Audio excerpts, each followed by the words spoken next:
네, 안녕하십니까, 여러분. 저는 평택 지속가능발전협의회 부회장을 맡고 있고요. 좀 전에 소개를 해주셨던 것처럼 경기도 지속가능발전협의회가 또 있는데요. 그 경기도 지속가능발전협의회에서도 먹거리 농업위원회 위원장을 맡고 있습니다. 그리고 경기도가 작년인 1919년도 1월 달에 먹거리 위원회를 구성을 했거든요. 그 먹거리 위원회가 구성이 되면서 경기도 도지사님, 경기도 교육관님, 그리고 민간 이렇게 세 분이 공동위원장을 맡고 있는데 제가 민간의 공동위원장을 겸하고 있습니다. 두 번째 강의, 지속가능한 농업농촌, 그리고 먹거리라는 내용을 가지고 여러분들과 함께 지속가능발전 목표 17개 목표 중에 2번의 목표에 해당되는 내용을 여러분들과 함께 고민해보고 배워보는 시간을 가져보도록 하겠습니다. 첫 번째, 농업과 먹거리의 현황에 대한 얘기를 여러분들과 함께 나눠보고, 두 번째는 지속가능발전 목표 2번이 어떤 목표, 어떤 세부 목표가 있는지, 그리고 또 세 번째로는 지속가능발전 목표 17개가 있는데요. 이 17개가 지속가능발전 목표 2번과는 어떤 연관성이 있는지, 그리고 우리는 무슨 노력을 해야 될지, 이렇게 네 가지의 내용을 가지고 얘기를 드리도록 하겠습니다. 왼쪽에 보시면 도표가 있죠. 그 영국에 있는 대학에서 국가별 사회 성취도와 환경의 압박이라는 내용으로다가 올린 건데요. 왼쪽에 위로 올라갈수록 그 나라나 사회가 성취한 사회 지표의 지수를 나타내고 있습니다. 독일을 보시면은 11번 목표까지 올라가 있죠. 일본이 10번 목표까지 올라가 있죠. 인도 같은 경우는 0에 거의 가까이 돼 있죠. 근데 우측으로 가는 표를 보시면은 0부터 7까지가 되는데 이것은 환경의 한계를 넘어선 지표를 얘기를 하고 있습니다. 맨 우측에 가 있는 미국 같은 경우는 거의 그 사회가 환경적으로 더 이상 갈 수 없는 수준까지 다 한계에 다다랐다, 이런 뜻인 거죠. 왼쪽에 보시면은 베트남 같은 경우가 6번과 1.5 사이에 있는데 1.5라는 건 아직 베트남 같은 경우는 환경의 압박을 아직까지는 덜 받고 있다, 이렇게 볼 수 있겠죠. 우측에 중국 같은 나라는 성취한 사회 지표는 굉장히 낮은 수준인데 환경의 압박 요인은 굉장히 많이 가 있다. 그러니까 이런 나라 같은 경우는 향후 국가가 지속적으로 발전해 나가거나 사회 지표를 굉장히 계속 올려내기 위해서는 남아있는 환경의 압박 수준이 너무나 높기 때문에 환경의 영향이 굉장히 클 것이다, 이렇게 보는 것이죠. 우측의 내용들을 한번 보시죠. 지구의 인구 추이가 있는데요. 우리 여기 들어와 계시는 어떤 우리 위원님이나 또는 어떤 분이 만약에 지금 연세가 한 70대 되셨다. 이분이 태어났을 때 즈음인 1950년대에는 지구의 인구가 30명밖에 안 됐다고 그래요. 근데 지금 현재 지구의 인구가 약 77억이라고 얘기를 하죠. 거의 80억 가까이 됐다고 얘기를 해요. 거의 한 60, 70년 사이에 그 지구의 인구가 2배 가까이 뛰어넘어 버렸어요. 2050년에는 97억 명이 된다고 얘기를 해요. 2100년에는 112억 명까지 올라간다고 얘기하죠. 우리나라 같은 경우는 이제 인구 절벽이니 이런 얘기를 하면서 2030년 이후부터는 인구가 줄 거란 얘기를 하지만 지구의 인구는 끊임없이 이렇게 올라가는 추세가 나타나고 있어요. 지구의 적정 인구는 그럼 얼마일까? 여기 보시면 프랑스인처럼 살려면은 30억 명 정도, 아까 말씀드렸던 것처럼 1950년대 초중반 정도, 이 수준 정도가 돼야지만 프랑스인처럼 살 수 있다는 거예요. 근데 지금 벌써 80억 명 가까이 됐다는 거는 50억만 가까운 사람들이 더 넘쳐나고 있는 것이죠. 여전히 한국인처럼 살라고 한다 하더라도 지금 한 개의 지구 갖고는 안 된다고 얘기를 해요. 약 3.4개의 지구가 필요하다고 얘기를 하고 있습니다. 이럼에도 불구하고 여전히 지구의 환경은 굉장히 어렵고 힘들다고 얘기를 합니다. 아시는 것처럼 우리가 지금 지속가능발전 대학을 하고 있죠. 지속가능발전 목표 17가지를 만들었던 게 2015년도 9월 달에 전 세계의 정상들이 모여서 지속가능발전 목표를 만들어냈어요. 그때 그 당시 인도 총리는 뭐라고 얘기를 했냐면은 지구변화의 대책이 지금 이렇게 우리가 17개의 목표를 만들어냈지만 이러한 대책이 인류의 개발 열망을 해쳐서는 안 된다, 이런 얘기를 해요. 왼쪽에 펴 보시는 것처럼 인도는 여전히 사회적으로 성취해 나가야 될 사회적 지표가 굉장히 많은데 여전히 우리나라 인도의 국민들은 한 벌의 옷으로 평생을 살고 있는데 또는 신발도 신고 있지 않은데 계속 환경의 얘기를 하면서 전 세계 모든 국가들에게 환경의 압박이 가지 않는 선에서 개발을 하자라고 얘기하는 거는 말이 안 된다, 이런 얘기를 하는 것이죠. 이렇기 때문에 인도라든지 인구가 많은 중국이라든지 또는 스리랑카라든지 베트남이라든지 끊임없이 사회적 지표를 성취해 나가고자 하는 나라들 같은 경우는 여전히 인구가 늘어나게 될 것이고 또 화석연료를 계속 뗄 수밖에 없는 상황이 될 거라는 것이 현실적인 고민이고 어려움인 거죠. 이제 이러한 그 환경의 변화들의 내용과 더불어서 우리가 먹거리라는 걸로 집중해서 한번 고민을 해보도록 하겠습니다. 몬산트라는 회사에서 이런 얘기를 해요. 음식물 쓰레기의 감소는 성장하는 세계를 먹여 살리는 해결책이다. 음식물 쓰레기 감소만 없앤다 하더라도 세계인들을 먹여 살리는데 큰 문제가 없다 얘기를 하는 것이죠.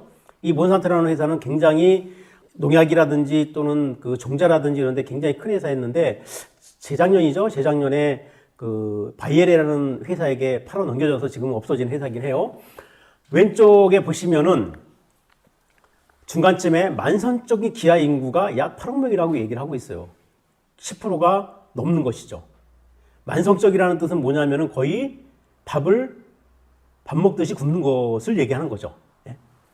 이렇게 만성적 기아 인구가 약 8억 명씩 되고 있는데 위에 보시면은 버려지는 음식물이 생산하고 있는 것 중에 3분의 1 정도가 버려진다고 얘기를 해요. 여러분들도 텃밭에서 이렇게 농사를 지어보시면 아시겠지만 배추를 한 포기를 생산하셨어요. 그 배추를 고스란히 다 갖고 집에 오시지 않죠. 그 자리에서 칼로다가 배추를 싹둑 잘라내는데 파란 잎사귀는 다 버리시죠. 무를 생산하실 때 무 잎사귀를 다 버리고 갖고 오시죠. 이런 방식으로 대부분의 생산되는 농산물이 생산 과정에서 3분의 1 정도가 버려진다고 얘기를 하는 것이죠. 우측에 보시면은 생산과 소비 과정에서 버려지는 농산물이 또 30%가 된다고 얘기를 해요. 이거는 뭐냐면은 생산 과정에서 아까 3분의 1이 버려졌는데 이렇게 버려진 농산물이 남아있는 농산물을 갖고 내가 집으로 갖고 와서 또 소비하는 과정에서 이런저런 이유로 다 버려지는 게 또 30%가 된다는 것이죠. 그러면 실제로 우리가 먹을거리를 생산해서 그것을 다 쓰지 못하고 50% 정도 수준밖에 사용하지 못한다는 뜻을 얘기하는 것이죠. 그러면서도 이 지구에 있는 모든 인간들이 아무도 먹지 않는 음식을 생산하기 위해서 이산화탄소의 양을 33억 톤이나 발생시키고 있다. 그래서 이산화탄소 배출, 탄소 배출의 전체 양 중에 실제로 지구에 위해 요소를 끼치는 이런 이산화탄소 배출량을 먹을거리 생산에서 한 26%를 생산하고 있다 이런 얘기를 하고 있어서 먹거리 문제를 어떻게 좀 고민할 것인가가 지구의 기후위기 그 다음에 지구 환경의 문제하고 밀접하게 연관되어 있다 이렇게 보시면 될 것 같습니다. 이것은 이제 글로벌 푸드 시스템에 대한 문제점들을 얘기를 하고 있는 것입니다. 그 내용을 이렇게 한글로 풀어보면 이런 것이죠. 최근에는 더욱더 우리가 기후위기를 느끼고 있는데 2012년도에 기후변화에 따라서 주요 곡물의 생산비가 2012년 대비해서 2030년에는 2배로 증가할 것이다. 2030년도가 되면은 2012년도에 비해서 내가 사먹는 농산물의 가격이 2배 이상 올라갈 것이다. 이런 뜻인 거죠. 2010년도, 11년도 또 올해 같은 경우 여러분들 아시는 것처럼 장마가 무려 53일. 이것이 이제 전 세계에 공통적으로 나타나는 발생하는 문제로 다 이제 되고 있는 것이죠. 아까 말씀드렸던 것처럼 그럼에도 불구하고 버려지는 농산물이 생산 과정에서 33%, 소비 과정에서 33%, 기와 빈곤의 문제가 80%가 다 생산과 연계되어 있다고 얘기를 하고 있어요.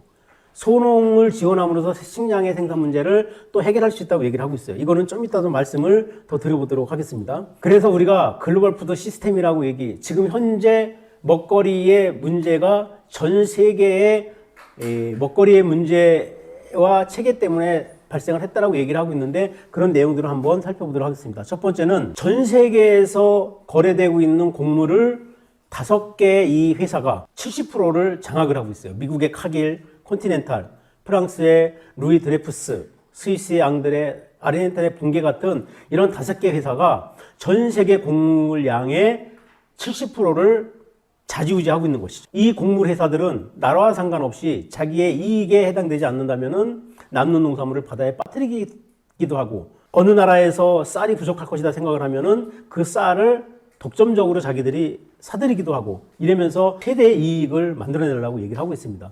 이렇게 하다 보니까 5개의 곡물 메이저 그룹들은 생산하고도 밀접하게 연관을 갖고 있는 것입니다. 그래서 제3세기의 식량 문제가 발생을 하는 것이죠. 예전에 아프리카 또는 남아메리카라든지 지금 어렵게 식량 문제가 진행되고 있는 나라들이 먹고 살 것이 없었을까요? 절대 그렇지 않다고 생각을 하거든요. 대부분도 보면 아프리카라든지 이쪽에 카사바라는 식물이 있어서 그것이 어디든지 언제든지 나가면 먹을 수 있는 먹을거리였었는데 이것이 지금 이제 먹을 것이 없어져 버리게 된 문제가 발생을 한 거죠. 왜 그러냐면은 아까 얘기 드렸던 이러한 대곡물 메이저 그룹들, 그 다음에 이것을 생산하고 있는 다양한 이 회사들, 이런 회사들이 제3세계의 땅들을 장악을 하기 시작을 하는 거죠. 이렇게 하다 보니까 그 나라 사람들이 먹고 살기 위해서 생산됐던 농산물들을 생산하지 않고 수출하거나 대규모로 사용을 하기 위해서 필요한 농산물만을 짓게 되는 거죠. 지금은 이제 코로나 상황 때문에 외국에 나가 보시지 못하지만 작년 또는 재작년에 여러분들이 동남아시아 이런 곳을 나가 보셨을 때 태국이라든지 베트남에 가보시면 보통 관광하는 코스 중에 바나나 농장이라든지 우리나라 그 소주를 만드는 주된 그 곡물이 무엇인지 아시나요? 예전에는 보통 소주의 주정이 고구마로다가 활용을 했었는데 이것이 이제 타피오카라는 걸로 거의 다 바뀌었어요. 예전에 태국에 우리가 갔을 때 태국에서 바나나 농장이라든지 파인애플 농장을 가서 구경을 했었는데 그런 농장들이 지금 다 타피오카 농장으로 다 바뀌어버렸죠. 그것은 그 나라에서 생산되는 농산물이 그 나라 사람들이 먹기 위한 것이 아니라 팔기 위한 것이고 그 파는 것을 한국의 소주 공장에 팔기 위한 것이죠. 이렇게 제3세계에서 자기 나라 국민들이 먹고자 했었던 식량을 생산하거나 해결하는 것이 아니라 이제 팔기 위한 생산으로 다 돌아가 버렸다. 그래서 식량 문제는 더욱더 어려워지고 있다. 두 번째로는 생명을 위협하는 불안정한 식량의 문제입니다. 얼마 전까지만 하더라도 중국에서 수입된 농산물 때문에 소비자들의 그 식품 안정에 대한 고민들을 굉장히 많이 했던 걸 여러분이 알고 계실 겁니다. 아주 오래된 얘기긴 하지만 꽃게 속에 납을 집어넣었다거나 또는 접시를 만드는 먹지 못하는 그 단백질을 분유에 타서 단백질 양을 늘렸다거나 뭐 이런 것들을 경험을 하고 확인을 한 바가 있어요. 이렇게 이제는 먹을거리 문제가 어디에서 어떻게 생산이 되는지 모르다 보니까 생명을 위협하는 아주 불안정한 식량으로 가버렸다.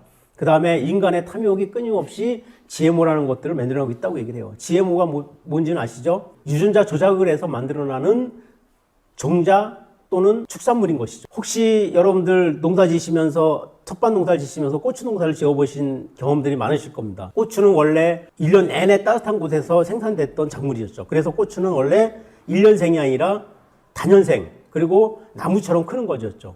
그래서 계속 온도만 맞춰주면 고추는 10m까지도 클 수 있는 작물이에요. 그런데 이 고추가 예전부터 그렇게 지금 우리가 고추를 키우듯이 지주대를 세워줬을까요? 그러지 않았거든요. 고추는 자기 스스로 자기가 딱 생산할 양만큼만 고추를 달았던 거거든요. 근데 이제 인간이 손가락보다도 얇은 이 고추대에 굉장히 많은 고추를 먹기 위해서 유전자 조작을 하고 자기 몸보다 훨씬 더 커다란 고추를 키워내게 되는 거죠.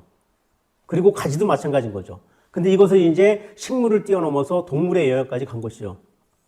여러분도 아시는 것처럼 얼마 전에 공장형 축산을 통해서 생산되고 있는 닭의 이 얘기를 들어보신 적이 있죠. 이렇게 계속 끊임없이 인간의 탐욕이 동물이나 식물에게 많은 위해 요소를 가하고 있는 거죠. 한 2, 3년 전에 인도네시아에서 새 중에 가장 알을 많이 낳는 새를 발견했다고 얘기를 해요. 그 새가 1년에 알을 몇 개 낳나 확인을 해보니 34개 정도 낳았다고 얘기를 해요. 그건 뭐냐면은 한 달에 약 3개 정도 알을 낳는 것이죠. 그런 새를 인간이 확인을 하고 한 5,000년 전쯤에 그 새를 잡아다가 키우기 시작했겠죠. 그래서 실제로 여러분들 아시는 것처럼 닭이 알을 얼마나 많이 낳고 있는지는 아시죠? 1년에 370개 정도를 낳죠. 하루에 1개 이상을 더 낳죠. 그런데 그 닭이 그렇게 옛날부터 그렇게 알을 많이 낳았을까요? 그렇지 않죠. 닭이 알을 끊임없이 낳도록 하기 위해서 인간은 거기다가 종자 개량을 하고 호르몬을 투입을 하고 하면서 이 닭은 끊임없이 알만 낳게 하는 이런 닭으로 변화를 시켜버린 거죠. 이것이 바로 인간이 갖고 있는 탐욕이다. 지금 현재 우리가 코로나라든지 기후 얘기를 하면서 인간의 이런 탐욕 때문에 그런 문제가 발생한 거 아니라는 이런 얘기를 하고 있는 것도 우리가 많이 볼 수 있을 거라고 생각합니다. 그 다음에 글로벌 푸드 시스템은 획일화되어가는 세계인의 입맛으로 다 바꿔가고 있어요. 어느 시점쯤인가 우리가 외국에 나갔을 때 무조건 갖고 가야 되는 것 하면은 고추장, 김치를 꼭 갖고 다녔어요. 근데 1년, 2년, 3년, 4년 다니다 보니 이제 외국에 나가도 대충 먹고 살 만한 게 생기기 시작을 했어요. 이게 바로 맥도날드에서 파는 거, KFC에서 파는 거, 버거킹에서 파는 것. 이런 것들로 충분히 이제 한 끼, 두 끼, 세 끼를 갖다 충분히 때울 수가 있게 되었어요. 맥도날드나 KFC는 전 세계인에게 똑같은 음식을 먹도록 하기 위해서 또 전 세계인의 입맛을 획일화시켜 나가도록 하기 위해서 수십 년 전부터 고민을 해왔다는 것이죠. 그래서 아주 구체적으로는 한국 사람의 입 크기가 어느 정도인지까지도 확인을 하고 맥도날드의 패치를 몇 센치로 만들지를 고민한다고 얘기를 해요. 이렇게 이제 어느 순간 우리가 먹었던 예전에 음식, 농산물이나 우리가 먹었던 식품이 아니라 전 세계 사람들이 비슷하게 입맛이 바꿔져 가고 있는 이런 상황이죠. 이게 아까 얘기 드렸던 곡물 메이저 그룹 또는 대규모로 농사 짓고 있는 대기업들 이런 사람들에 의해서 인간의 입맛도 바꿔가고 있는 거라고 얘기를 하고 있죠. 좀 한 50대 또는 40대 정도 되는 그 어머님들은 그런 거를 보셨는지 모르겠지만 이유식을 먹였던 시기가 사다가 먹였던 시기가 있었을 거예요. 조그마한 그 유리병에 거버 이유식 뭐 이런 것들을 보신 적이 있을 겁니다. 거기에 보면은 통하게 살찐 외국인 아이가 활짝 웃는 모습을 하고 입에는 이유식을 한 방울 흘리고 있는 이런 이 포스터인데요. 그걸 보면서 한국 또는 다른 인종의 사람들이 볼 때, 아, 우리 애도 이걸 먹이면 이렇게 하얘질까? 또는 우리 애도 이걸 먹이면 이렇게 튼튼해질까? 뭐 이런 생각으로다가 그것을 먹기 시작을 했죠. 그것을 먹이지 않으면 우리 아이에게 뭐 재질 있는 것 같은 느낌이 들었을지도 모르겠어요. 그런데 이렇게 이유식부터, 분유부터 시작해서 이유식, 그 다음에 지금 얘기하고 있는 맥도날드나 KFC, 버거킹에서 팔고 있는 다양한 음식들이 어린아이부터 시작을 해서 어른 성인이 될 때까지 이제 세계화시켜 가고 있는 이런 모습들이 바로 글로벌 푸드 시스템에서 나타나는 굉장히 커다란 문제다 이렇게 보고 있는 거죠. 그 다음에 마지막으로는 농민들이 이제 점점 농사 짓지 못하게 되고 소작농으로 전락하거나 농업 노동자가 되어가고 있는 것들이 글로벌 푸드 시스템의 문제라고 우리가 얘기를 하고 있습니다.